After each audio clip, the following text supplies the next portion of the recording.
নমো তচ্ছা ভগবতো অরহতো সম্মা সম্বুদ্ধচ্ছা। জগৎপূজ্য মহাকারণিক তথাগত সম্যক সম্বুদ্ধ শ্রীচরণে কৃতজ্ঞ প্রণাম নিবেদন করে পুণ্যপারমিতে অংশগ্রহণকারী সকল উপাসক উপাসিকাগণের নিরোগ দীর্ঘায়ু সুখী জীবন তথা জ্ঞান বিমণ্ডিত জীবন কামনায় শুরু করতে চলেছি আজকের অভিধর্ম চর্চা ক্লাস।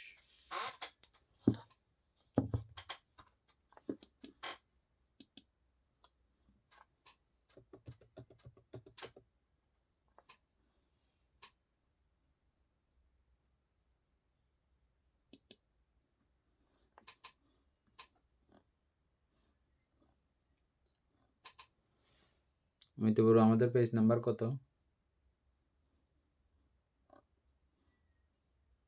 বামটা 168 পৃষ্ঠা, ওই উদ্গল ভেদে বিটি কথা থেকে ওই শেষের একটু বাকি আছে আর কি আলোচনা করবার, শেষের দিকে।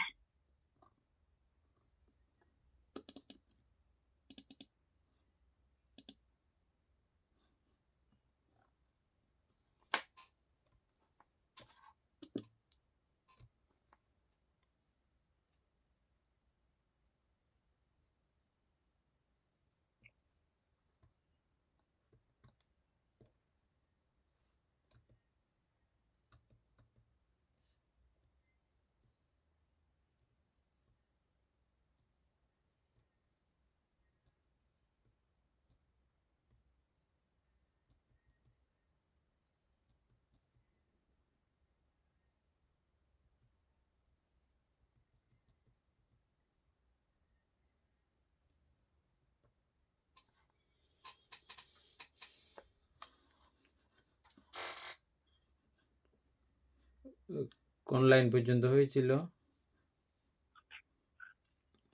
বামটা এখানে শুধু ইহা নহে, ইদৃশ প্রতিসন্ধিক যদি কামসুগতিতে জন্মগ্রহণ করে তবে জ্ঞান সম্প্রযুক্ত কুশল কর্মের বিপাক ও দুর্গতিতে জন্মিলে জ্ঞান বিপ্রযুক্ত মহাবিপাকও ভোগ করিতে পারে না। মানে এতটুকু পর্যন্ত ছিল। মঙ্গলক ইদৃশ্য প্রতিসন্ধিক যদি কামসুগতিতে জন্মগ্রহণ করে তবে জ্ঞান সম্প্রযুক্ত কুশল কর্মের বিপাক ও দুর্গতিতে জন্মিলে জ্ঞান বিপ্রযুক্ত মহাবিপাকও ভোগ করিতে পারে না। এটা আমরা কালকে আলোচনা করে ফেলছি। কেন পারে না, কি জন্য পারে না, এটাও বুঝে গেছেন? হ্যাঁ বান্তা কালকে বলছিলেন তো। ইহা ঠিক যেন উদারময়গ্রস্ত ধনির লব্ধ সুভোজ্য উপভোগে অক্ষমতা। এটা বুঝছেন না? না, একটু বুঝাই দেন না বান্তা। এনে এটা বলো তো, এটা এই লাইনটা।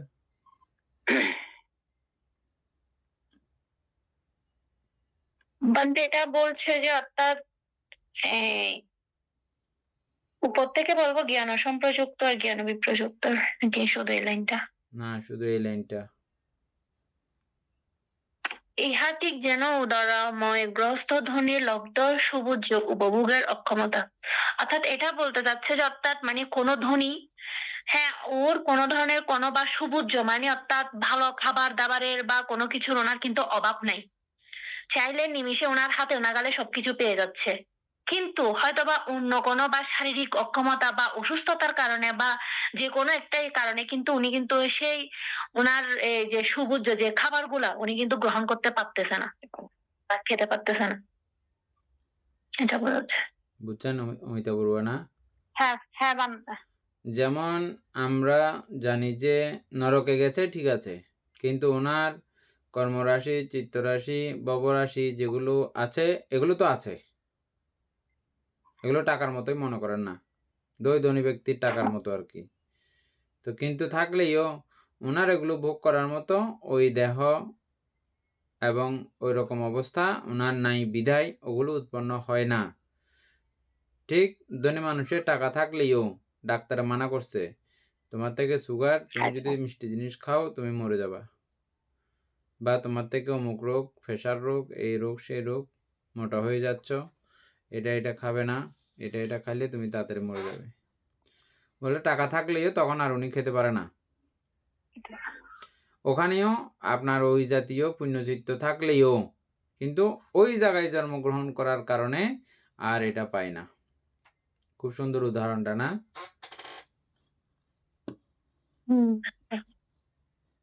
তারপরে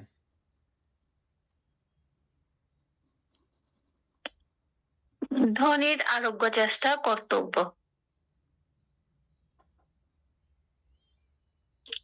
কুশলার্থীর কুশল কর্মকে উৎকৃষ্ট যেহেতু করিবার চেষ্টা ততোধিক কর্তব্য। হুম, আচ্ছা, বলো।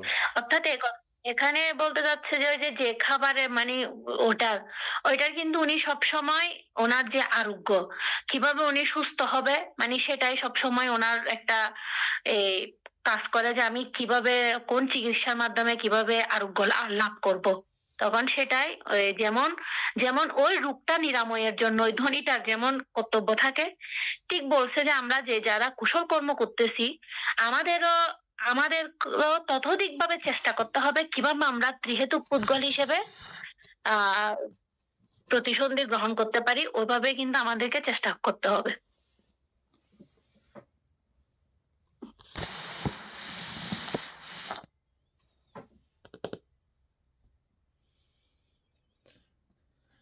ধনী মানুষের ওই খাবারগুলো যদি খেতে ইচ্ছে করে তাহলে ওনার যে ব্যারামটা হয়েছে ওই ব্যারাম থেকে যে কোনো প্রকারে মুক্ত হইতে পারলে ওগুলো আবার খেতে পারবে। এটা হচ্ছে যে উদাহরণ যেটা দিয়েছি উদাহরণের কথা অনুযায়ী।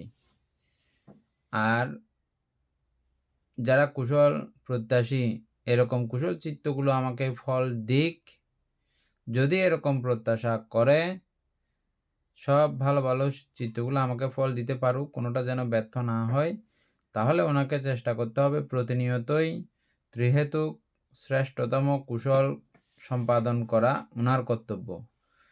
তো যদি এমন হয় তাহলে আমার প্রতিসন্ধি চিত্তের সময় আমার এত ঘাবড়ানোর এত চিন্তা করার কিছু দরকার নাই, যেটা হবে হোক। আমি সবগুলোই তো ত্রিহেতুক বানিয়ে রাখছি, সবগুলোই তো মহাকুশল চিত্ত বানিয়ে রাখতেছি আমি, এগুলো যেটা আসবে আসুক আমার কোনো চিন্তা নাই, বুঝছেন? আর যদি ফাঁকা ফাঁকা অকুশলও করছি কুশলও করছি এমন যদি হয়, তাদেরকে একটু সজাগ সাবধান থাকতে হয় ওই ক্ষণে। কোন ক্ষণে? মৃত্যু ক্ষণে, যদি যাদের রাখা সম্ভব আর কি।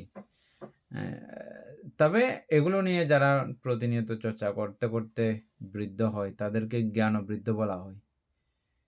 এগুলো নিয়ে চর্চা করতে করতে এই চিত্ত গবেষণা কুশলাদি গবেষণা করতে করতে যারা বৃদ্ধ হয় তাদেরকে কি বৃদ্ধ বলা হয়? জ্ঞান বৃদ্ধ, বুঝছেন? আর এমনি চুল দাঁত ফাঁকিয়া ফরিয়া ভাঙিয়া যেগুলো চামড়া টামড়া লুতা হইয়া বুড়া হয় এগুলো হচ্ছে শরীরের বুড়া। জ্ঞান বৃদ্ধ এবং শরীরের বৃদ্ধ বেশ কম আছে, বুঝছেন না? যারা জ্ঞান বৃদ্ধ এই মৃত্যুর সময়কালেও এমনি হাত ট্যাংলা হারিতে পারতেছে না, ঠিক আছে, কিন্তু ওনার যে মনোজগতের কার্যক্রম চিন্তা চেতনা এগুলো তিনি অ্যাক্টিভ রাখেন। সেখানেও কি করা উচিত, কেমন করা উচিত, এই মুহূর্তে আমার কেমন ভাবনা উচিত, এগুলো তিনি সচেতন থাকেন। আর যাদের এই সমস্ত জ্ঞান নাই, আরে উন্দি ওইয়ান গড়ি ফেলাইলাম, উন্দি ওইয়ান আজও কাম বাকি আছে, ফুটাতো না আবার উঠিত তাইলি ওইয়ান ওইয়ান করতাম ওইয়ান, এগুলো নিয়ে তিনি ব্যস্ত থাকবে। উনি যে এখান থেকে চলে যেতে হবে, চলে যাবেন, এটা ওনার ভাবধারার মধ্যে চিন্তাধারার মধ্যে আসে না। কিন্তু যারা জ্ঞানবৃদ্ধ তারা জানেন যে এটা আজকে হোক বা কালকে হোক আমার তো যেতে হবে, সুতরাং আমি সারাক্ষণে প্রস্তুত থাকি যাওয়ার জন্য। তো উনি এরকমভাবে প্রস্তুতি গ্রহণ করেন। আরও যারা বিদগ্ধ পণ্ডিত তারা সে মুহূর্তে এই বিপাশনাকেও কাজে লাগান, অথবা আনাপান সহ মানে সমত ভাবনা জাতীয় কার্যক্রমকে কাজে লাগান, এবং যদি সম্ভব হয় সেই মুহূর্তেও তিনি বিপাশনাকে কাজে লাগানোর চেষ্টা করেন। এবং যারা এই অভিধর্মিকগণ আছেন তারা এই অভিধর্মের সমস্ত পঠন পাঠনকৃত জ্ঞানগুলোকে কাজে লাগাতে পারেন, বুঝছেন? এটা কত লাভ, কত লাভ! এটা আমরা যেগুলো করতেছি এগুলো সবগুলো পার্থিব লাভ, দুই চোখ বন্ধ করলে এগুলো আর কিছু নাই। চোখ বন্ধ করলে আর কিচ্ছু না, এগুলো শেষ। কিন্তু এটা দেখেন, এই শেষ সময় পর্যন্ত আমাকে সহায়তা করবে। আমার পুত্র, আমার কন্যা, আমার স্বামী, আমার স্ত্রী, আমাকে কেউ সেই মুহূর্তে সহযোগিতা করতে পারবে না। আমাকে সহযোগিতা করতে পারবে আমার এই প্রাজ্ঞতা, বিজ্ঞতা, পাণ্ডিত্যতা, জ্ঞান ও বিচক্ষণতা আমাকে সহযোগিতা করতে পারবে। তাহলে কোনটা সেরা বন্ধু? এটা সেরা বন্ধু, বুঝছেন? আমার কুশল কর্ম, আমার জ্ঞান চর্চা, এগুলো হচ্ছে আমার সেরা বন্ধু। এগুলোর উপরে আর কোনো বন্ধু জগতে নাই। তো সেজন্য কুশলার্থীর বা কুশল প্রত্যাশীর উচিত সবসময় এই মহাশ্রেষ্ঠতম চিত্তগুলো উৎপাদন করা এবং এগুলো উৎপাদন করতে জানা। কিভাবে করলে এটা উৎপাদন করা যায়, হ্যাঁ, কিভাবে করলে এটা উৎপাদন করা যায়। আমরা কিপটামি করে অনেক কিছু করি না। কিপটামি করলেও, কিপটামির মধ্যেও, কিপটামিও থাকুক, কিন্তু কিপটামির মধ্যে অনেক কিছু এরকম পুণ্যকর্ম সদা সর্বদা করা যায়। এরকম চিত্ত বানানো যায় সারাদিন। ঠিক আছে? অনেকের এরকম মানে প্রসার না, উদার না চিত্তটা, খুবই সংকুচিত হইলেও আমি তাদেরকে বলি, তারাও মানে এরকম ঘরের মধ্যে অনেকগুলো পুণ্যকর্ম সারাদিন এমনি করতেছে টাকা খরচ ছাড়া আর কি। এগুলোও যেন সে সেভাবে কি করে, মহাসমৃদ্ধতার সহিত করে। যেমন আমরা এটা পড়তেছি, আমাদের এখানে কোনো খরচ বরচ কিছু হচ্ছে না, কিন্তু এটাতে যদি এরকম প্রাণবন্ততা দিয়ে আমরা যদি কি করি, এই চিত্তগুলো বানাই, তাহলে এগুলো সবগুলো শ্রেষ্ঠতম চিত্ত হবে।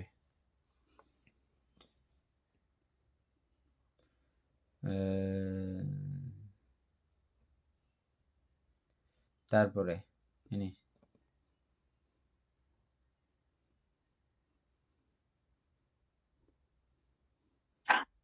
বানতে অরহতের ৪৪ বিধি চিত্ত।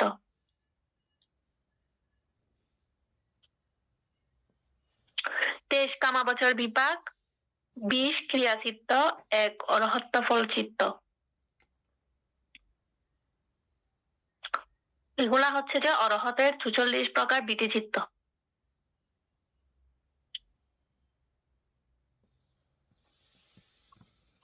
এগুলো বাইর করতে হলে তো আবার চিত্তগুলো সব দেখতে হবে। কামবচর চিত্ত ২৩টা, কোনটা কোনটা? অকুশলগুলো বাদ দিয়ে কুশলের মধ্যে কয়টা আছে? কামবচর বিপাক, অষ্টমহাকুশলে হচ্ছে ৮টা, রূপবচরে হচ্ছে ৫টা, তারপরে অরূপবচরে হচ্ছে ৪টা, তারপরে লোকোত্তরে হচ্ছে ৪টা, তারপরে ওই অহেতুক ক্রিয়া চিত্ত আছে যে, ওইখানে ৪টার মধ্যে আসবে যে কয়টা? ২টা। ২৩টা হয়েছে কিনা দেখি।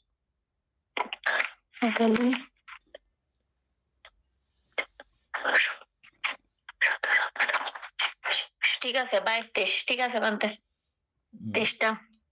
তারপরে অমিতাভের ওগুলো আবৃত্তি করার দরকার আছে? না বানতে এনে এখানে ২৩টা হবে যে প্রথমে অহেতুক কুশল অকুশল ১৫টা, এগুলো হবে না? আর মহাকুশল মহাবিপাক হবে 8টা। ২৩টা ওগুলা ওই যে যে অষ্টদশ যে অহেতুক বিপাক ওগুলা আসবে। হ্যাঁ, এগুলা অরহতদের বলেছে, তাই কোনো কুশল আসবে না। আচ্ছা, তাহলে এখানে ওই কি অরহতের এগুলো অকুশল আসবে বিপাক আসবে না? মহাবিপাকের এগুলো এনি অরহতের অকুশল বিপাক আসবে না? আসবে তো মানতে আসবে যে ওইগুলা দিছি না, ওগুলা পূর্বজন্মকৃত ওগুলা বলছি যে। ও হ্যাঁ, পূর্বজন্মকৃত ওগুলাকে। এখানে 15টা আর মহাবিপাকটা 8 না 23, তারপর 23। না না, ওগুলা আসবে না। বিপাক ওই পূর্বজন্মকৃত যেগুলা 8 আর 7 আছে যে ওগুলা আসবে না। আসবে যে অষ্টমহাকুশলের 8টা বিপাক যেগুলা আছে 8, ওই 8টা। তারপরে হচ্ছে যে রূপবচরের 5টা বিপাক। আচ্ছা, 5টা বিপাক ওগুলা, তাহলে 8 5 কত? 13। তারপরে হচ্ছে যে অরূপ বছরের 4টা, আকাশ অনন্তায়তন, বিজ্ঞান অনন্তায়তন, তাহলে হচ্ছে 17। তারপরে হচ্ছে যে লোকোত্তরের হচ্ছে যে প্রশ্নটা বুঝো নাই। এখানে তো প্রশ্নটা আবার শোনো। 23 কামবচর বিপাক। আগে 23টা মিলাইতে হবে কামবচর যে কামবচর এখানে তুমি রূপবচর এবং অরূপবচর মিলে ফেললে হবে না। ওই ওই তুমি যেগুলো 20টা ক্রিয়াচিত্র এগুলো ওইগুলোর কথা বলছো 20টা। এর আগে কামবচর বিভাগটা বলতে হবে। কামবচর বিভাগ। হুম 23 কামবচর হলে তাহলে 7 16 17 হ্যাঁ তাহলে কামবচরের হচ্ছে যে বান্ধব ওগুলা ওই পূর্বজন্মকৃত ওগুলো আসবে। এবার হিসাব করো। হ্যাঁ পূর্বজন্মকৃত হচ্ছে যে এখানে 16টা মোট, কুশল আর অকুশল মিলে। তারপরে কামবছরের অষ্টমহাকুশল হচ্ছে যে 8টা বিপাক, তাহলে 23।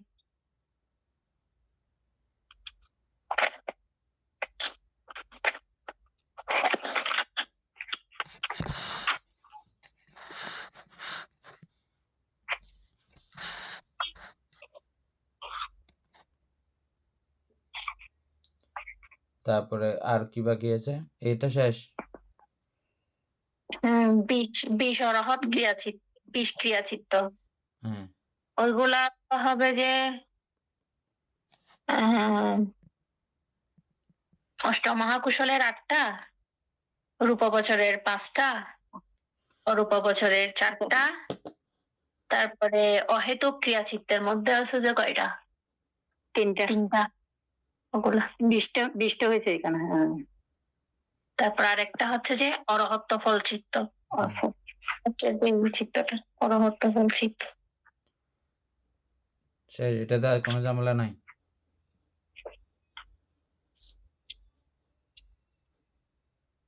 মানতে অরহতদের বিতিচিত্ত মানে এখানে অকুশল আসছে তো এখন আমার কেন অকুশল অরহতের কেন? অকুশল বিপাক উৎপন্ন হয় না?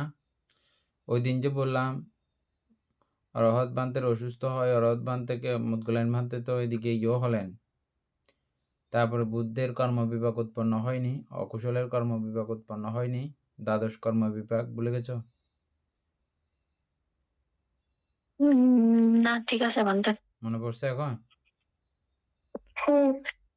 এটা হচ্ছে বিপাক, এটা করা না, ভোগ করে না করবে যে বিপাক। এটা আগে করা কর্মগুলো ভোগ করবে যে, তো ভোগ করার সময় এগুলো বিধিচিত্ত উৎপন্ন হবে না, কারণ এগুলো আমি আমার চিত্তবৃত্তিকে না জানি আমার শরীরে কোনো কিছু উৎপন্ন হতে পারবে নাকি? না পারবে না। তাইলে ওটা উৎপন্ন হবার সময় এই বিধিচিত্ত উৎপন্ন হবে না? চিত্ত উৎপন্ন হইলে চিত্তবৃত্তিতে কাজগুলো কার্যক্রমগুলোও চলবে।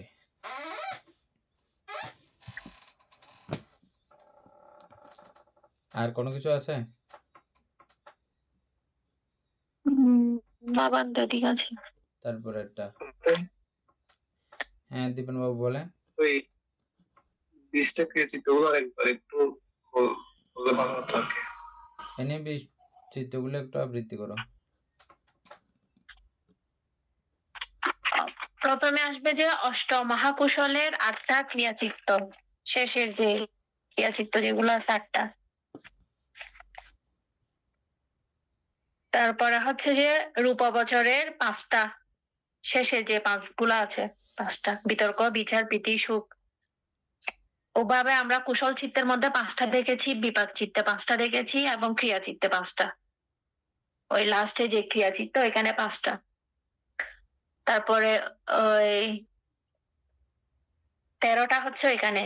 তারপরে অরূপবছরে হচ্ছে 4টা, অরূপবছরের ক্রিয়া চিত্ত লাস্টে যেগুলো আছে। 13 হলে 17টা।